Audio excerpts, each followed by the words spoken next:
Hi everyone, it's Becky here. So welcome to another new video on my YouTube channel.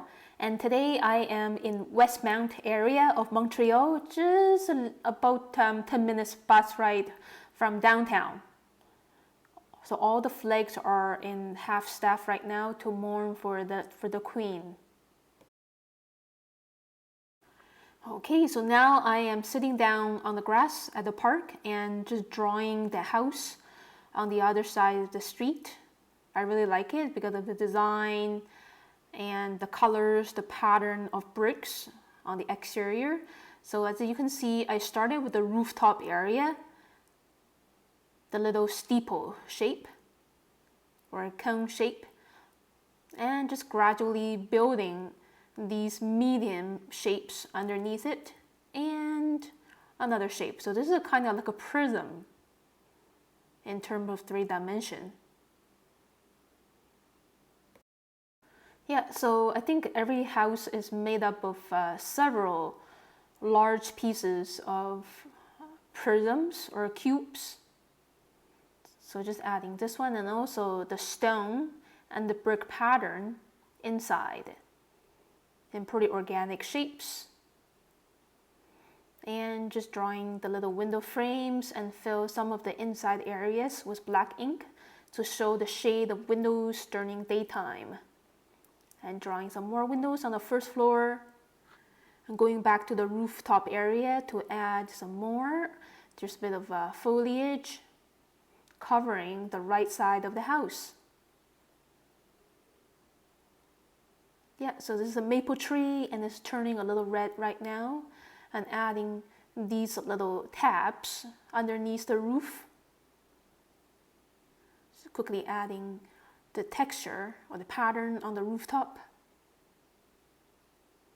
Drawing another window and these smaller shapes inside the frame. Yeah, so now I am just drawing this cube shape that kind of pops out.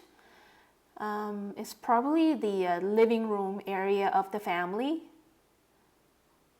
Yeah. And it's divided into like 2 large windows with sunshine streaming in.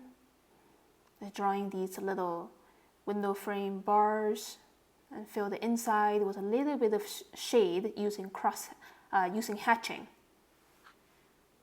I can see actually a lot of houseplants on the windowsill inside. Yeah, and these slanting bars on the little roof, it really gives more sense of 3-dimension. Yeah, there's another window underneath the leaves over there. Now I'm drawing the tree trunk. This is the maple tree standing in front of the house. Yeah, it's a very nice companion of the house, and just adding these branches and twigs. Just drawing quickly by barely looking at the paper and just look at the growing form of the branches and twigs in front of me. Yeah, that's all the connections. And adding some squiggly lines to give a sense of leafy textures. And yeah, this is the very right end of the house with some more wooden planks. I think there's a door over here with some bushes and a little staircase. And just kind of fill these windows with solid black ink. Most windows during daytime, they look pretty dark. You can't really see what's inside most of the time. Perhaps you can see the curtains, or maybe the things very close to the window pane, but we can't really see what's inside during daytime. Yeah, and now I'm just adding a little bit of garden foliage forms, the little bushes and flowers. These flowers are withering right now because, yeah, autumn is in the air now. Yeah, just adding some more definition underneath a tree trunk. It's being covered by grass. And now I'm actually drawing a nice round frame for the scenery, so everything stays nice and tight inside the frame. Sometimes it's a good idea to draw a frame, but other times I don't draw a frame. So it really depends on the scenery, because I have a lot of loose foliages on the right side. So I just want to keep it really neat. Just keep everything inside the frame. And using very loose lines to draw the house on the right hand side is not the main thing, so the lines are very vague and not so dominant compared to the main house. And drawing the outline of the car parked on the driveway. This is the back view of the car. It's kind of like a very round trapezoid shape, and I just quickly added the wheels and the rear window there, coming back to the garden area and the bottom of the house to add some more stone patterns. Yeah, and for these plant forms, I mainly just drawing from my impression and not copying every single blade of leaf there. And adding some final detail for the house. And adding this tree on the left. And the outline of the foliages. Just drawing the sidewalk. Yep, these lines are pretty important to lead the viewers, give a sense of perspective. And yeah, some more little organic details. Okay, that's it for the line work. And some clouds are moving in. It's getting really windy and chilly now. And I think, yeah, I'm ready to add the paint right now. And paint the patches of blue sky in between the clouds first. Just wetting the sky area lightly with a little bit of water. Just painting the negative space, which is the blue sky behind the clouds, with fresh cerulean blue. This is the gap shape that I see in between these moving clouds. And I don't want to make the shape very definite. As you can see, I'm blurring the shape of the blue sky because the clouds are always moving and changing shape. And so that's the sky. It's adding another layer of more intense cerulean blue. There's a little bit movement. Every brush stroke is showing movement of the sky. And this is very diluted around there. It's the same color, but as I add more water into it, the color is more of a tint. Yeah, some more blue sky on the bottom, close to the house. Just putting on a tiny bit of, actually this is like a lemon yellow to show the tint of sunshine on the clouds. And adding a little bit diluted cerulean blue, a little bit here and there. Keep the sky really simple. I think it's done. Yeah, the sky is done, and now I'm just wetting the sidewalk and the exterior of the house with lemon yellow, very much diluted. That's the first layer for everything. They have like a glow of sunshine, and yellow ochre for these tree branches and twigs and trunks. So when painting an urban landscape or any kind of landscape, I very rarely just put on the original color of these objects right away. I like to add, for the first layer, I like to add the tint of sunshine, illuminating on everything. And then now the second layer, I'm starting to add the original and more vibrant colors that I see on the exterior of the houses. These warm browns or burnt sienna mixed with a little bit of orange for these wooden bars. Yeah, very soft blending because the first layer is still not completely dried. And as you can see, I am leaving the very left side of the tower area pretty bright of the first layer because the left side is exposed to the sunshine. Yeah, just adding a dark brown for that little steeple over there. And for the rooftop. For the inside of the windows, I'm just using a little bit leftover gray. It's more kind of a greenish gray because there's a lot of greeneries inside.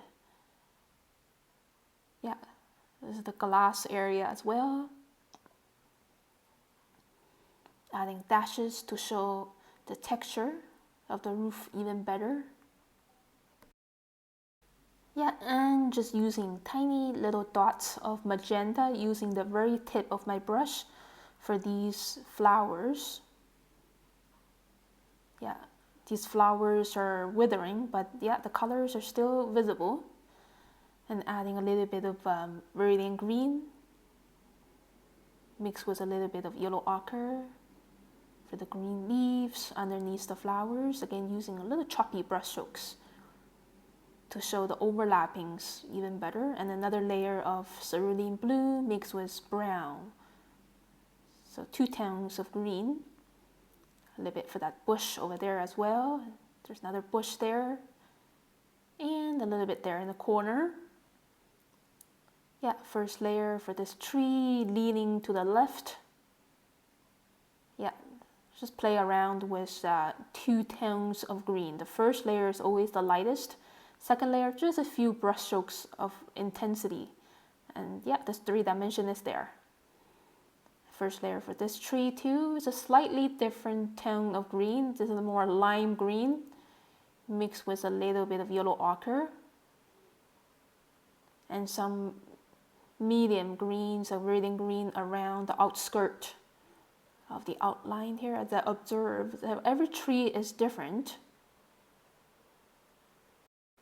So there's no single way of showing people how to paint trees, because every tree, it presents you in a different way in different seasons, lighting conditions. And just putting on these light dashes of red oranges because this maple tree is starting to change color. Yeah, just a little bit here and there as I observe. And putting on very thin brush strokes of raw umber for these twigs and the trunk as well. A little bit more stronger green for the grass. And painting the bottom of the car with a deep shadow. So cars, on the bottom of it, there's always a deep shadow. Painting the body part of the car because most cars are like metallic, so I'm leaving little streaks of white to show the highlights of the metallic surface, and another layer for more intensity. That's a black car, and there's like a gray house on the left side of this main house. Fill the inside of the windows with some more intensity.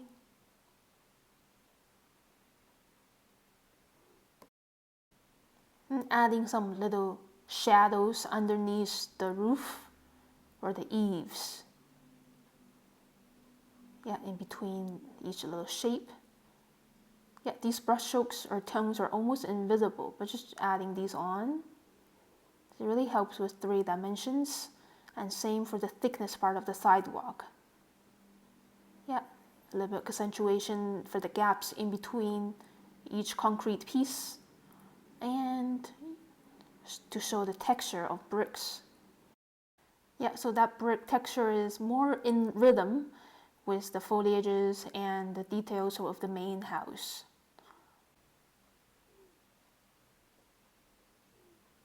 Yeah, and now I want to add some more intense gray tones inside here. So it looks like it's really deep space inside that. And more stronger shaded tones. So the tower looks even more 3-dimensional. The tower part is pretty important because it actually pops out from the main structure of the house. And here's a look of my finished little sketch. Now I'm ready to work on another one. A lot of foliages wrapped inside this frame, and the flags in half staff with the monument on the right. Okay, so to begin with, I'm drawing the contour outline and just a little bit of the leafy texture of the maple tree right above my head. This is a foreground element, and now I'm just drawing these twigs that I can see in between these leaves. And I'm making these leaves with about 2 or 3 pointy edges to show that they are maple leaves. Yeah, and that's a cluster. And another cluster over here. And just keep going, focusing a lot on the contour outline, but for the inner details, we don't have to draw every single leaf that's in there. And then adding another little twig. It's kind of like a little claw there. It's really cute. And that's it for that foreground element. And now I am drawing the base of the monument, which is a prism. As you can see, we can see two sides of the prism. And now I am drawing the short fence, also made of rocks, surrounding the monument. And same on this side as well. There's a bit of carving, a little figurine inside, and the layers of stones. Some more carvings. So after that, after drawing the base, which is a prism shape, now I'm starting to draw this angel standing on the left side, starting to draw her head and one of her arms raising up in the air, her torso, and then drawing the wing right there, and then the legs. Yeah, so that's the contour outline, and now just adding some inner details like the folds of her dress. Still keeping it really simple. And drawing this angel's other forearm, a little bit of texture for her dress, some accentuation on the left. And that's it for the angel. And now I'm starting to draw the hat and the face of the soldier. And his head is right down the forearm of the angel. And then his uniform. And drawing his legs. Yeah, the thigh is like wider compared to the calf. It's very much the same like drawing real human figures, because these are like very realistic carvings of human figures. And drawing the fabric folds on that uniform. Yeah, so the monument is done, and I stopped from getting caught up with too much details. Now I just drew the flag mast and the flags in the middle. They're in half staff to mourn for the death of the queen. And now I'm drawing the contour outline of the foliages in the distance. Yeah, just using a blind contour technique without looking at the paper too much. Just moving on my pen and following my sensations of seeing. Just adding these quick scribbly lines for the textures of the foliage, and that's it for the line work. It's getting chilly now, and I really want to finish the watercolor painting so I can go home. Okay, so now I just wetted the sky area with clear water and putting on very loosely bits of cerulean blue. So as you can see, I'm keeping my brush strokes a little bit visible, because the sky is not flat. It's very windy, and I can feel the turbulence of the air in the sky.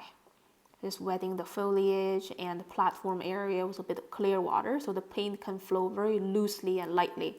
Adding a little bit medium yellow and viridian green, wet into wet. Yeah, a little bit lime green for the lawn. Playing around with viridian green mixed with yellow ochre, using quick dashes and of different brush pressure. So I have different brush stroke sizes and shapes. Actually, every single of these brush strokes is a different tone of green. Okay, and also I'm trying to merge many of the brush strokes together so they don't stand out too much. Yeah, a little bit there on the bottom.